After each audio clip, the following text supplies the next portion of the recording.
श्रीमद् भागवत सुनने वाले सभी श्रोताओं को राधे राधे, जय श्री कृष्णा। पिछले पार्ट में हम सब ने सुना कि सनकादि ऋषियों ने नारद जी को श्रीमद् भागवत का महात्म्य सुनाया। अब नारद जी कहते हैं कि महाराज ये बताओ, आज तक कोई इस श्रीमद् भागवत महापुराण के सुनने से किसी की मुक्ति हुई है? और मुक्ति हुई है तो कैसे कैसे पापी इसके सप्ताह श्रवण से मुक्त हो सकते हैं?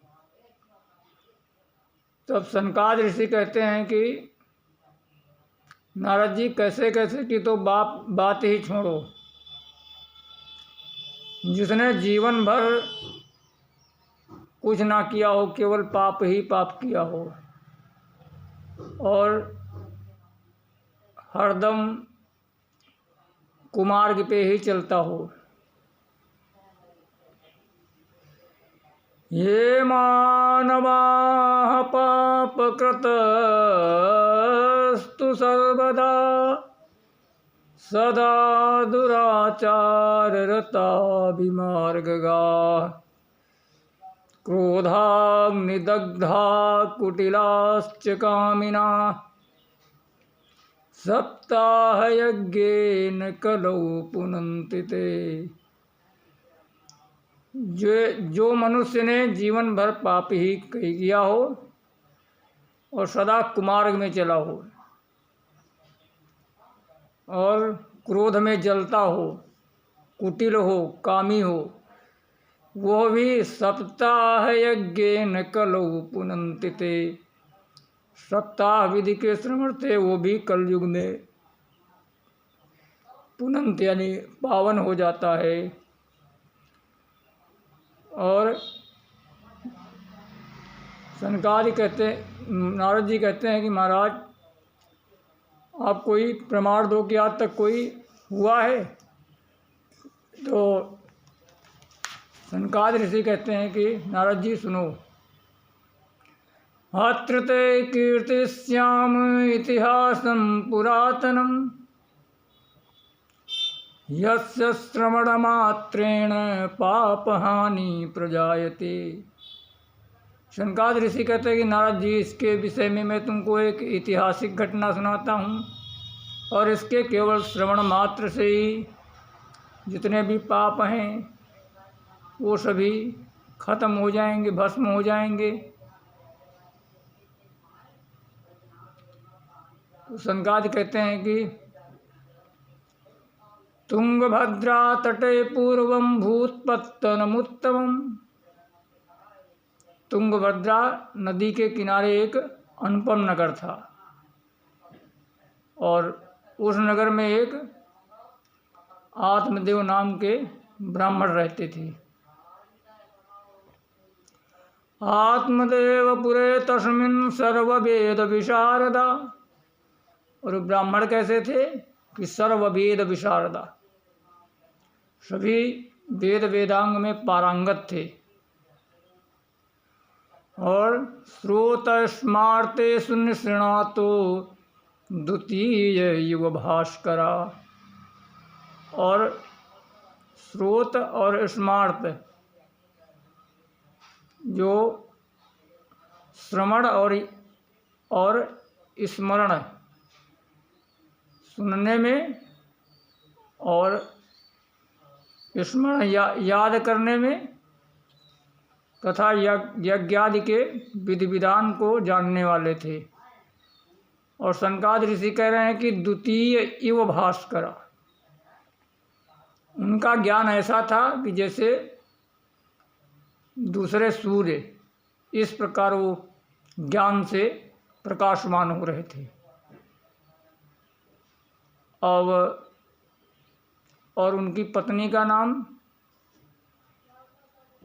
भिक्षुका वित्तवान लोके तत्प्रिया धुंधली स्मृता। लेकिन उनकी जो पत्नी थी वो थी तो धनवान, लेकिन धनवान होते भी वो इतनी कृपण थी कि अगर भिखारी कोई आ जाता तो उसको कुछ देती नहीं थी। भिक्षुका वित्तवान लोके, धनवान होने पर भी जो किसी को दरवाजे पे आए हुए अतिथि का या भिखारी का स्वागत ना करे या कुछ दे नहीं, तो वो एकदम उसको निर्धन मानो, क्योंकि धन होते हुए भी नहीं दे रहा है। और सनकादि कहते हैं कि स्ववाक्या स्थापिका सुंदरी शुक्लोद्भवा, अच्छे कुल की थी, सुंदर थी, लेकिन वो अपनी बात को मनवाने वाली थी, अपनी बात पे ही अड़ जाती थी। और सनकादि कहते हैं कि लोकवार्ता रता क्रूरा, वो लोगों की बातें ही करती रहती थी, उसमें ही उनको सुख मिलता था। और स्वभाव भी क्रूर था। और प्रायशो बहुजल्पिका, और बहुत बकवास करती थी। लेकिन उनमें एक गुण था, क्या कि शूराचा गृह कृत्येषु, घर के काम करने में बहुत दक्ष निपुण थी, दौड़ दौड़ के घर के काम करती थी। और शूराचा गृह कृत्येषु कृपणा कलह प्रिया, और लड़ाई झगड़ा करने में बहुत आगे थी। जब तक पड़ोसी से दो चार चोंचे जमकर हो न जाए तब तक उनको रोटी ही नहीं हजम होती थी। अब इस प्रकार जो पंडित जी थे वो तो बहुत सीधे साधे थे, और जो उनकी धर्मपत्नी थी धुंधली, वो बहुत खतरनाक थी। तो इस प्रकार पंडित जी का जीवन की गाड़ी चल रही थी। और बस कमी एक ही थी कि इनके कोई संतान नहीं थी। तो एक दिन पंडित जी सोच रहे थे कि क्या करें, इतना सब ये जो धन है ये संतान के बिना सब व्यर्थ है, कोई काम का नहीं है, इसके बाद कौन इसका भोग करेगा, और कैसे हमारा आगे परिवार कुल कैसे चलेगा। तो यह सोचकर वो इतना दुखी हुए कि गृहम त्यक्त्वा वनम गता, घर छोड़कर वन में आ गए, और सोचा कि अब मैं यहीं पे जंगल में अपनी जान दे दूंगा, ऐसे जीवन को क्या करने का। तो ऐसा सोचकर एक वृक्ष के नीचे बैठे बैठे रो रहे थे। इतने में एक महात्मा जी आए। पंडित जी ने महात्मा को देखा तो महात्मा जी ने पहले वहाँ पे एक सरोवर था, उसी में महात्मा जी ने आचमन किया, फिर जल पान किया। तब आकर उन्होंने देखा कि ब्राह्मण एक दुखी है, रो रहा है। तो महात्मा ने पूछा कि कथम रोदसी विप्रत्वं काते चिंतावलीयसी वदत्वं सत्वरं मह्यं स्वस्य दुःखस्य कारणम। अरे ब्राह्मण देवता, तुम यहाँ क्यों रो रहे हो? अपने ये रोने का कारण बताओ, क्यों दुखी हो? और ब्राह्मण ने कहा कि महाराज, किम ब्रवीमे ऋषे दुखम पूर्व पापेन संचिता। महाराज क्या बताऊं, मेरे पूर्व जन्म के पापों का उदय हुआ, और उसी के पाप से मैं मेरा ये जो हाल है ये उसी के पाप से हुआ है। और महाराज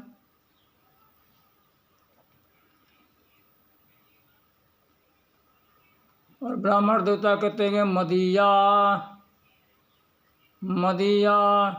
जास मदीया जास मदीया पूर्वजास्तोयम मदीया पूर्वजास्तोयम कवोषमुपभुञ्जते। ब्राह्मण कहते हैं कि मेरे द्वारा दिया हुआ जो पितरों को जलांजलि दी जाती है उसको मेरे पितर अपनी श्वास जनित गर्म हवाओं के साथ उसको पीते हैं, गर्म श्वासों से पीते हैं, और वो सोचते हैं कि अब इसके बाद हमको जलांजलि कौन देगा, क्योंकि इसके कुल में तो कोई है ही नहीं। तथा जो देवता और जो ब्राह्मण हैं वो भी मेरे धन को लेते तो हैं लेकिन मन से स्वीकार नहीं करते, क्योंकि वो कहते हैं कि ये इसके कोई पुत्र या नहीं है, ये निर्वंशी है, इसका कोई वंश नहीं है, इसके लिए वो लोग भी प्रसन्न मन से नहीं लेते हैं मेरे द्वारा दिया हुआ धन या दान। और महाराज, धिग्धनम प्रजाहीनम धिग्रहम च प्रजा बिना धिग्धनम चानपत्यस्य धिक्कुलम संतति बिना। महाराज, संतान के बगैर धन बेकार है, और संतान के बगैर ये गृहस्थ जीवन भी बेकार है, और धिग्धनम चानपत्यस्य और ये संतान के बगैर ये जो धन है ये भी बेकार है, और धिग कुलम संतति बिना, और ये मेरा जो वंश है ये भी संतान के बगैर धिक्कार है इसको। और कहता है कि इतना ही नहीं, जो मैंने गाय पाल रखी है वो भी बहुत दिनों से उसकी सेवा कर रहा हूँ लेकिन वो भी बच्चा नहीं दे रही है। यो पाल्यते मया धेनु शाबंध्या सर्वथा भवेत्, वो भी मेरे यहाँ बच्चा नहीं दे रही है, और जो मैं पेड़ लगाता हूँ उसमें भी फल नहीं आते हैं। तो इस प्रकार जब ब्राह्मण देवता ने महात्मा से कहा तो महात्मा ने कहा कि मैंने तो सोचा था कि तुम जंगल में एकांत में मेरे प्रभु के लिए रो रहे हो, और तुम तो ये दुनियादारी के लिए पुत्र पुत्री के लिए रो रहे हो। तो सुनो ब्राह्मण, मुंचाज्ञान प्रजारूप बलिष्ठा कर्मणो गति। ब्राह्मण देवता, अगर तुम सोचते हो कि पुत्र पुत्रादि से तुमको सुख मिलेगा तो ये अज्ञान छोड़ दो। मुंचाज्ञानम प्रजारूप बलिष्ठा कर्मणो गति, और कर्म की गति बहुत ही बलवान है, और उसको विवेक का सहारा लेके विवेकम तु क्षमासाद्य त्यज संसार वासनाम, और विवेक का सहारा लेकर इस संसार से तुम संसार को त्यागो और इनकी वासनाओं से ऊपर उठो। ब्राह्मण देवता, अगर राजा सगर का नाम सुना है तुमने? संतते सगरो दुख मवापांग पुरा तथा। राजा सगर के 60,000 पुत्र थे तो क्या उनको सुख मिला? नहीं मिला। और राजा अंग के एक ही पुत्र बैन था, बहुत नास्तिक निकल गया, तो क्या उनको सुख मिला? अगर तुम चाहते हो कि पुत्र पुत्रादि में सुख है तो ये तुम्हारा भ्रम है। और रे मुंचादि कुटुम्बाशम संन्याथे सर्वथा सुखम, और एक कुटुंब और परिवार की ये जो आशा है छोड़ दो, और संन्यासे सर्वथा सुखम, और एकांत में भगवान का भजन करो और इसी में सुख है। तो अब जब इतना कहा तो ब्राह्मण देवता ने कहा कि महाराज, मैं तो ये सोच रहा था कि साधु महात्मा हो, आप दया करोगे तो हमको कुछ आशीर्वाद दोगे, लेकिन तुम तो मुझको ये समझा रहे हो, तो महाराज सुनो। विवेकेन भवेत किम में पुत्रम देहि बलादपि। ये विवेक से कुछ नहीं होने वाला है, क्योंकि मैं भी दूसरे को बहुत ज्ञान देता हूँ, और तुम कैसे भी चाहो तुम किसी भी प्रकार मुझको पुत्र दो, और नहीं तो पुत्र नहीं दिया तो वो बोले कि नोचित त्यजाम्यहम, मैं तुम्हारे आगे ही प्राण त्याग दूंगा। तो अब जब इतना सुना तो जो महात्मा थे उन्होंने कहा कि ब्राह्मण देवता, अभी तो मैं इतनी देर से कुछ नहीं बोला था, लेकिन अब मैं कहने जा रहा हूँ कि मैं ज्योतिष का भी बहुत जानकार हूँ। तुम इस जन्म की बात कर रहे हो, मैं तो कहता हूँ कि सप्त जन्मा अवधि तो पुत्रो नैव च नैव च। ब्राह्मण देवता, इस जन्म की तो बातें ही छोड़ दो, 7 जन्मों तक तुम्हारे कोई भी पुत्र की प्राप्ति नहीं होने वाली है। अब जो ब्राह्मण ने इतना सुना तो उन्होंने खूब तेज से जमीन में सिर पटका। तो महात्मा ने कहा, अरे ब्राह्मण देवता क्या कर रहे हो, मर जाओगे। तो ब्राह्मण ने कहा, महाराज मरने तो मैं पहले आया ही था, पहले तो 1 जन्म का ही दुख था, अब तो तुमने 7 जन्मों का बढ़ा दिया। अब महाराज तुम ऐसा करो, अब तुम हमको पुत्र दो, नहीं तो मैं तुम्हारे सामने अभी दोबारा की बार इतनी तेज सिर पटकूंगा कि मैं तो मर ही जाऊंगा और ब्रह्महत्या तुमको लग जाएगी। नोचित त्यजाम्यहम प्राणास्तुदग्रे शोक मूर्छिता, नहीं तो मैं तुम्हारे आगे अभी प्राणों को छोड़ दूंगा और तुमको ब्रह्महत्या लग जाएगी। और जब इतना सुना तो महात्मा घबरा गए, सोचा कि कहाँ से इनसे मैंने राम राम कर लिया और मैंने फालतू में ही ब्रह्महत्या मोल ले ली। तब महात्मा ने कहा, अच्छा रुको ब्राह्मण, जल्दी मत करो। और महात्मा ने अपनी झोली से एक फल निकालकर ब्राह्मण को दिया और कहने लगे कि इदम बच्छा पत्न्या तुम तथा पुत्रो भविष्यति। जाओ ये फल अपनी पत्नी को खिला देना और भगवान की कृपा होगी तो तुम्हारे यहाँ पुत्र होगा। और कुछ नियम बता दिए कि बढ़िया शुद्ध रहो, 1 टाइम भोजन करो, सदा सत्य बोलो, आहार विहार के थोड़े नियम बता दिए। अब तो ब्राह्मण देवता खुशी के मारे उछलने लगे और कहने लगे, महाराज मैं जानता था कि आप संत महात्मा बड़े दयालु होते हो। और ऐसा कहते कहते ब्राह्मण ने संत महात्मा को प्रणाम किया और अपने घर की ओर चल दिया। और इधर घर आया तो घर आकर दरवाजे पर उसने आवाज़ लगाई। ब्राह्मण ने घर आकर दरवाजे से आवाज़ लगाई। उसने अपनी पत्नी को बुलाया, अरे देवी जी सुनती हो? तो धुंधली ने समझा कि लगता है पंडित जी बहुत सुबह के गए थे, लगता है कोई तगड़ा माल लेके आए हैं।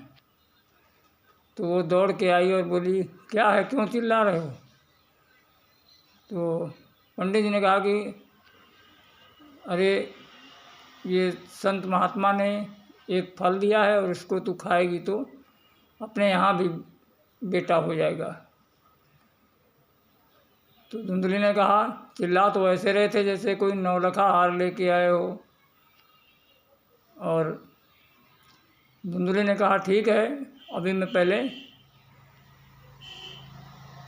धुंधली ने सोचा कि ये लगता है ज़रूर कोई किसी बाबा बैरागी से फल बनवा के लाए हैं कि जिससे ये धुंधली मेरा ही कहा माने और मेरे पीछे पीछे चलती रहे। लेकिन धुंधली ने कहा कि ठीक है, अभी मैं पहले स्नान कर लेती हूँ, शुद्ध पवित्र होके खाऊंगी तो पुत्र भी अच्छा होएगा। इस प्रकार अपने पतिदेव को समझा दिया। देवियों को अपने पति को समझाना बहुत अच्छी तरह से आता है। ऐसा कहकर धुंधली ने कहा अभी मैं खा लूँगी। और ब्राह्मण देवता गांव में चले गए बताने कि आज एक सिद्ध बाबा मिले थे, उन्होंने हमको एक फल दिया और अगर भगवान ने चाहा तो हमारे घर में भी पुत्र की किलकारी गूंजेगी और हमको भी पुत्र की प्राप्ति होगी। अब इधर धुंधली फल लिए बैठी और सोच रही कि फलवच्छेण गर्भो स्याद गर्भेणोदर वृद्धिता, अगर मैंने ये फल खा लिया तो मेरे पेट में गर्भ आ जाएगा, और जब गर्भ आएगा तो मेरा पेट ये बड़ा हो जाएगा, और जब पेट बड़ा हो जाएगा तो स्वल्पभक्षम, भोजन भी कम चलेगा, और जब भोजन कम चलेगा तो शरीर में ताकत कम हो जाएगी, और जब ताकत कम हो जाएगी तो ये मेरा जो घर का काम है ये कौन करेगा। स्वल्पभक्षम ततो शक्ति ग्रहे कार्यम कथम भवेत्, फिर घर का कार्य किधर होगा। तो ऐसा सोचे हुए धुंधली बैठी थी कि इतने में धुंधली की एक पड़ोसन आ गई और बोली कि धुंधली बहन क्यों बैठी है। पड़ोसन ने कहा, तो धुंधली कहने लगी, अरे बहन, मेरे पतिदेव ने आज एक फल ला के दिया है और बोली इसको खाएगी तो बच्चा हो जाएगा। तो पड़ोसन ने कहा कि हाँ भाई, संत महात्मा का प्रसाद है और बच्चा हो भी सकता है, क्योंकि इनके वचनों में बड़ी शक्ति होती है। और बहन, अगर तू खा लेगी तो तेरे पुत्र होएगा, अगर नहीं खाएगी तो कोई फल है नुकसान भी नहीं करेगा। तब धुंधली कहती है कि बहन, मैंने सुना है कि गर्भिणी स्त्री ज़्यादा तेज भाग नहीं सकती। तो पड़ोसन बोली, तुझे कौन सा किसी दौड़ में हिस्सा लेना है। तो धुंधली कहती है कि बहन, अगर गांव में डाकू आ गए, बदमाश चोर आ गए और तो सब तो भाग जाएंगे, मैं यहाँ फंस जाऊंगी। दैवात घाटी ब्रजेत ग्रामे पलायेत गर्भिणी कृतम, तो गर्भिणी स्त्री दौड़ भी नहीं सकती अगर डाकू आ गए। तो उसकी पड़ोसन ने कहा कि बहन, तू ऐसा क्यों सोच रही है। तब धुंधली ने कहा कि बहन, मैंने सुना है कि सुखदेव जी 12 वर्षों तक अपनी माँ के गर्भ में रहे। तो उसकी पड़ोसन बोली, बहन, मैंने भी कथाओं में सुना है। तब धुंधली कहने लगी, अगर मेरा ये बालक 1-2 साल भी रह गया तो मेरा तो जीते जी मेरी मौत हो जाएगी। सुखवन निवसेत गर्भस्ते तदा में मरणम भवेत। और इस प्रकार उसने इतने कुतर्क किए और उसके जो पड़ोसन थे वो भी अपना माथा मार के चली गई, बोली जो तुझको करना हो वो कर। और फिर कहने लगी कि भाई, घर का काम कौन करेगा। तो पड़ोसन बोली कि भाई, जब घर का काम करना हो तो देखो, जो नंद है उनको तो जब कुछ होगा तो बधाई देनी पड़ेगी। इसके लिए 2 महीना पहले से ही उनको बुला लेना और कस के काम करवाना, बाद में उनको दे देना कुछ जो देना हो। तो धुंधली बोली, बहन, मेरी नंद महाचुट्टी नंदाया मई सर्वस्वम नंदा संहरित तदा, ये जो मेरी नंद है वो तू 2 महीने कह रही, वो तो 1 दिन में भी मेरा पूरा घर साफ कर जाएगी। इस प्रकार सनकादि कहते हैं कि नारद जी उसने इतने कुतर्क किए, उसकी पड़ोसन भी चली गई, बोली जो तेरी इच्छा में आए वो कर। तो सनकादि कहते हैं कि एवं कुतर्क योगेन तत्फलम नैव भक्षितम, उसने इतने कुतर्क किए कि वो महात्मा का फल उसने नहीं खाया। और पतिदेव आए तो बता दिया कि फल खा लिया। झूठ बोल गई। और कुछ दिन बाद उसकी बहन आई, तो उसकी बहन ने पूछा कि बहन धुंधली, तू बहुत कमज़ोर होती जा रही, कोई चिंता है क्या? तब वो धुंधली कहती कि बहन, मेरे पतिदेव ने एक फल ला के दिया है और बोली इसको खा लेगी तो बच्चा हो जाएगा। तो उसकी बहन सोची कहीं फल खाने से बच्चा होता है, और उसकी बहन ये सोचती थी कि अगर इसके कोई ना होगा तो इसकी संपत्ति सब मेरे पुत्रों को मिल जाएगी।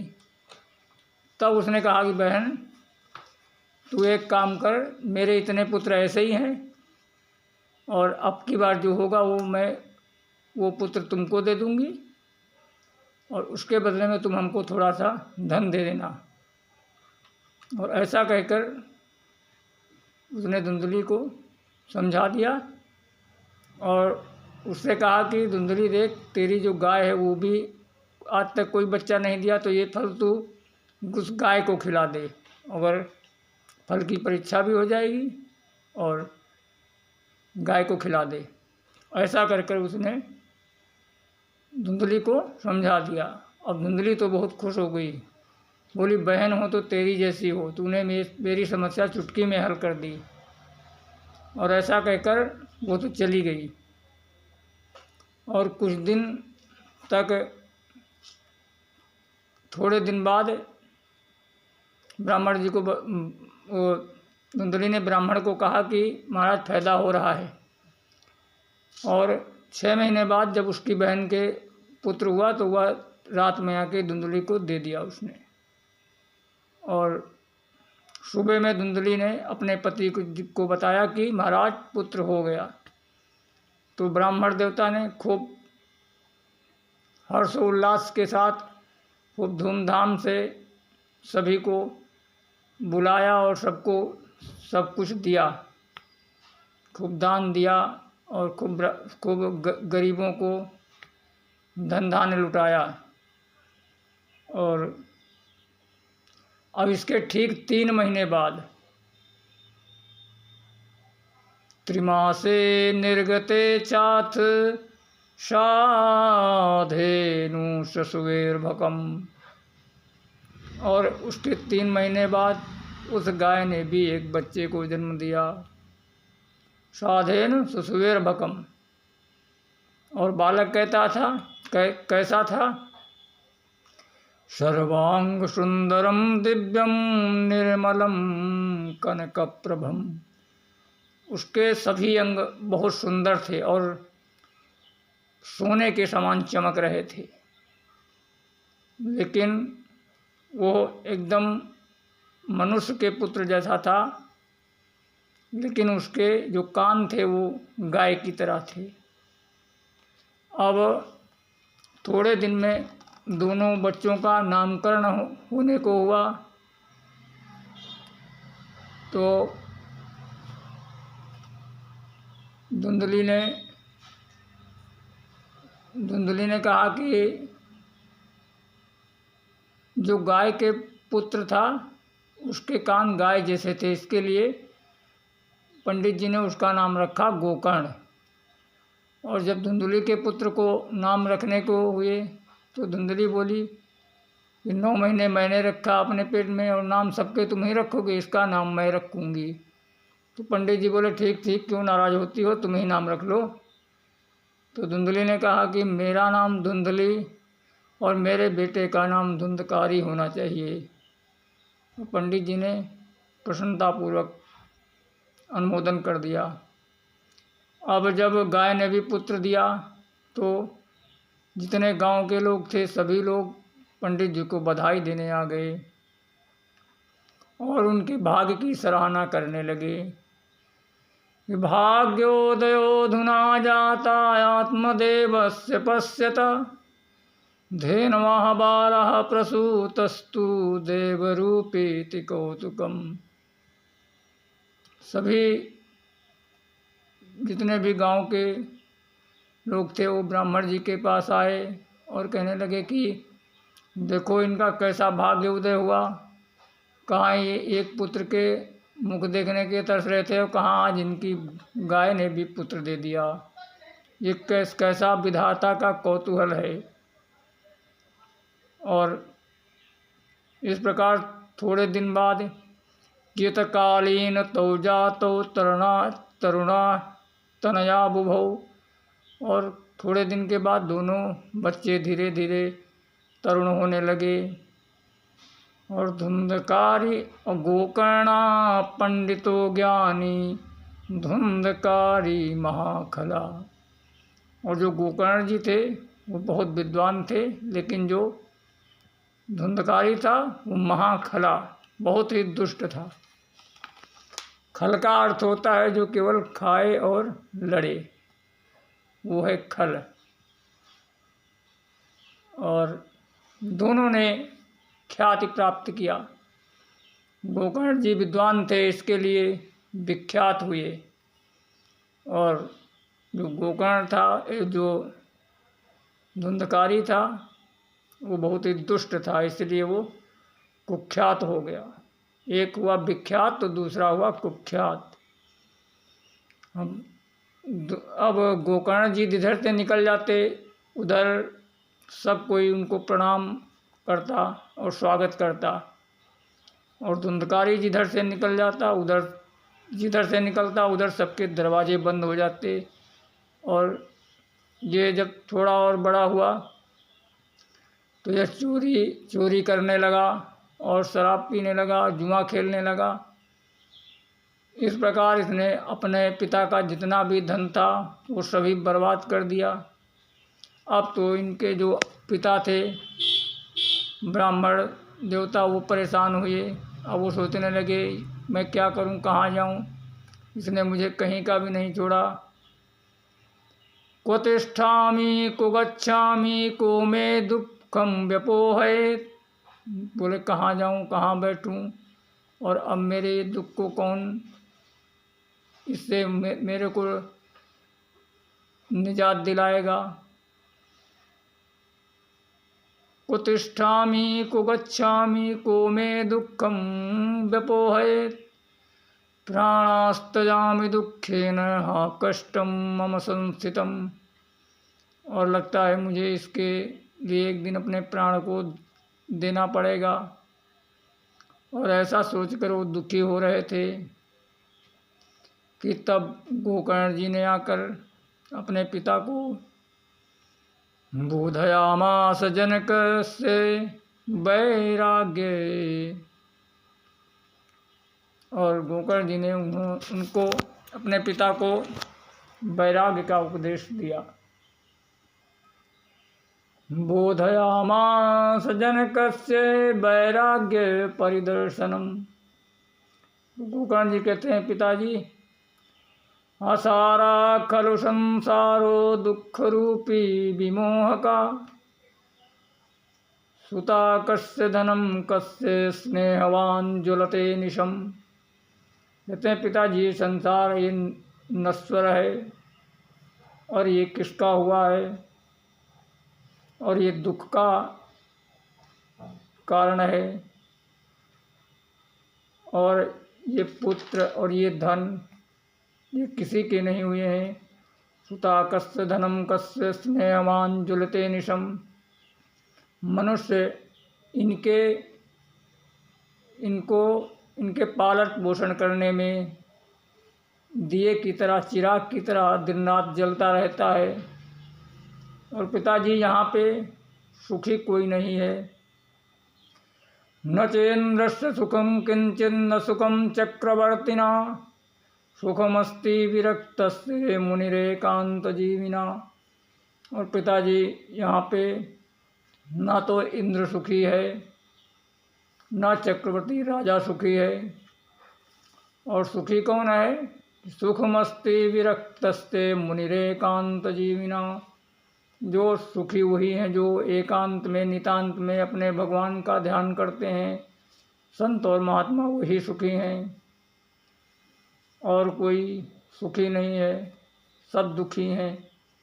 कोई तन दुखी, कोई मन दुखी, कोई धन भिन रहत उदास। थोड़े थोड़े सब दुखी, सुखी राम के दास। कहते हैं कि पिताजी राम के दास कभी ना हो उदास। बाकी सारी दुनिया हताश। और जब इस प्रकार उपदेश दिया तो जो उनके पिता थे उन्होंने कहा कि बेटा यही बात तो वो महात्मा भी मुझसे बता रहे थे कि सन्यासी सर्वथा सुखम, लेकिन उतने समय हमको उनकी बात समझ में नहीं आ रही थी। लेकिन बेटा अब मेरे समझ में आ रही है बेटा, लेकिन क्या करूं, मेरा भगवान में मन लगता नहीं है। और मन कैसे लगे इसके लिए तुम मुझको कुछ साधन बताओ। तब गोकर्ण जी कहते हैं कि पिताजी सबसे पहले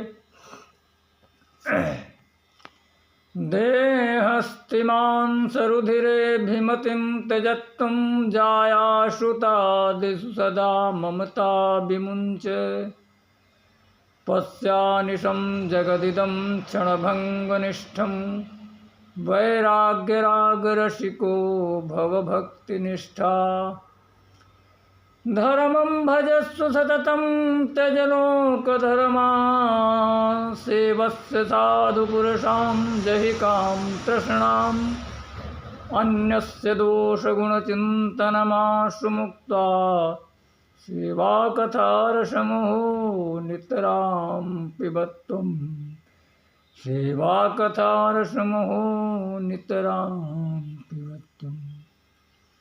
गोकर्ण जी कहते हैं कि पिताजी ये जो शरीर है इसको मैं मानना छोड़ दो। ये शरीर किसका है? देह स्थिमांस रुधिरे, ये जो हड्डी मांस और रुधिर का ये जो शरीर है इसको मैं मानना छोड़ दो। और जो इसके संबंधी हैं जाया सुतादिषु सदा ममताम विमुंच, और इसके जो संबंधी हैं पुत्र स्त्री और इत्यादि को मेरे ये मानना छोड़ दो। क्योंकि मैं और मोर तोरते माया एतत् अहम एतत् मम, यही माया है और इसको तुम तुरंत ही छोड़ दो। और पश्यानिशम जगदिदम, इदम जगत पश्यानिशम क्षणभंगुनिष्ठम, ये क्षणभंगुर, ये जितना समस्त संसार है ये क्षणभंगुर है, इसकी कभी भी गारंटी नहीं, कभी भी क्या हो जाए। तो इसके लिए इसमें आसक्ति मत करो।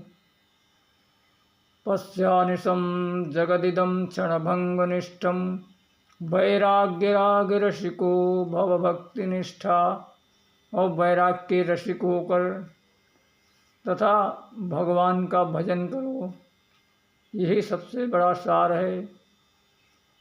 और पिताजी धर्मं भजस्व सततं त्यज लोकधर्मा सेवस्य साधु पुरुषां जहि कां तृष्णाम्। भगवत भजन ही सबसे बड़ा धर्म है, इसी का पालन करो। और अन्य जितने भी धर्म हैं उन सबको छोड़ दो। धर्मं भजस्व सततं त्यज लोक धर्मा, जितने लोक धर्म हैं उन सबको छोड़ दो। और जो भगवान का भजन है वही सबसे बड़ा धर्म है। और सेवस्य साधु पुरुषाम जहि काम तृष्णाम, और साधु संत महात्माओं की सेवा करो। और जहि काम तृष्णा, काम और जो काम है तृष्णा है, इनका तुरंत ही इनको मार दो, इनको नज़दीक अपने फटकने मत दो। सेवस्व साधु पुरुषाम जहि काम तृष्णाम और अन्यस्य दोष गुण चिंतनमाशु मुक्ता। और पिताजी दूसरों के गुण और दोषों को देखना छोड़ दो, क्योंकि दूसरों के दोष देखोगे तो उनसे घृणा होगी और गुण देखोगे तो मोह होगा। इसके लिए अन्यस्य दोष गुण चिंतनमाशु मुक्ता, आशु यानी तुरंत ही इनके चिंतन से मुक्त हो जाओ। और चिंतन करना है तो भगवान का चिंतन करो, क्योंकि भगवान के चिंतन से ही जीव का कल्याण होता है। अन्यस्य दोष गुण चिंतनमाशु मुक्ता सेवा कथा रसमहो नितराम पिबत्वम। और भगवान की कथाओं का पान करो और जो भगवत भक्त हैं उनकी ही सेवा करो, यही अपना जीवन का आधार बना लो, तभी तुम्हारा कल्याण होएगा। और इस प्रकार जब गोकर्ण जी ने अपने पिता को वैराग्य का दिव्य उपदेश दिया, ये 2 श्लोकों का उपदेश है और इसको श्रीमद् भागवत में गोकर्ण गीता कहते हैं। इन 2 श्लोकों का विधिवत अगर मनुष्य अध्ययन करके अपने जीवन में उसको उतारे तो कभी भी उसको किसी भी संसार से तुरंत ही उसको वैराग्य हो जाएगा और वो मुक्ति पद का अधिकारी हो जाएगा। ये 2 श्लोकों का श्रीमद् भागवत में महात्म में बहुत ही महात्म है। और इस प्रकार गोकर्ण जी ने जब दिव्य ज्ञान दिया तो उनके पिताजी ने तुरंत ही घर छोड़कर वन के लिए प्रस्थान कर दिया। एवं सुतोक्तिवसतोऽपि गृहं विहाय, घर छोड़कर तुरंत ही जंगल के लिए चल पड़े और जंगल में जाकर उन्होंने भगवान के 10वें स्कंद का पाठ करते करते हुए मोक्ष पद को प्राप्त किया। जबकि और जंगल में जाकर या तो वनम गतिमतिर या तो वनम स्थिरमतिर्गति 60 वर्षा। जबकि उनकी उम्र 60 वर्ष की हो गई थी तो भी उन्होंने अपनी बुद्धि को स्थिर किया। या तो वनम स्थिरमतिर्गति 60 वर्षा, और अपनी बुद्धि को भगवान में लगाकर और भगवान का चिंतन करते करते भगवान के 10वें स्कंद का पाठ करते करते अंत में मोक्ष को प्राप्त हुए। और अब आगे की कथा अगले पाठ में। इस प्रकार गोकर्ण जी ने अपने पिता को दिव्य वैराग का उपदेश दिया और उनके पिता का कल्याण हुआ। अब गोकर्ण जी और माता धुंधली और धुंधकारी ये 3 लोग घर में बचे। तो इसकी कथा अगले पाठ में। जय श्री कृष्णा, जय श्री राधे। राधा राधा कृष्ण राधा, राधा राधा कृष्ण राधा। गोविंद गोविंद गोपाला, मधुरी मुरली मनोहर नंदलाला। गोविंद गोविंद गोपाला, मुरली मनोहर नंदलाला।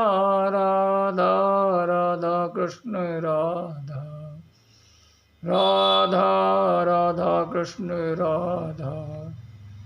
गोविंद गोविंद गोपाला, मुरली मनोहर नंदलाला।